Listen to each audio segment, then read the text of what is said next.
வணக்கம். அனைத்து ஜோதிடர்களுக்கான முக்கிய எச்சரிக்கை பதிவு. ஜோதிடம் என்பது மக்களை நல்வழிப்படுத்த மட்டுமே உதவ வேண்டும். அதற்கு மாறாக மக்களின் மனநிலையோடு விளையாடுவதற்கு அல்ல. சோசியல் மீடியாவில் என்ன மாதிரியான தலைப்புகளை பதிவிடுகிறீர்கள்?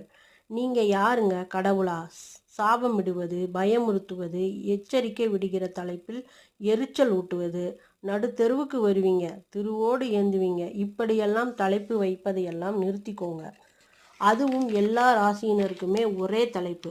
மக்களை நிம்மதியாக வாழ விடுங்க. இந்த ராசி தான் இந்த கோயிலுக்கு போகணும் என்று சொல்வதும், மற்றொருவர் அந்த கோயிலுக்கு போகக்கூடாது என்பதும், நீங்க சம்பாதிக்க மக்களின் மனநிலையை பகடை காய் போல் உருட்டாதீங்க. இனிமேலாவது நேர்மறையான தலைப்புகளை மட்டுமே போடுங்க. அந்த எண்ணங்களே அவர்களை நல்வழிப்படுத்தட்டும். யாரும் எதையும் நினைத்து பயப்படாதீங்க மக்களே. நம்மை படைத்தவரை மீறி அடுத்தவர் எதையும் செய்ய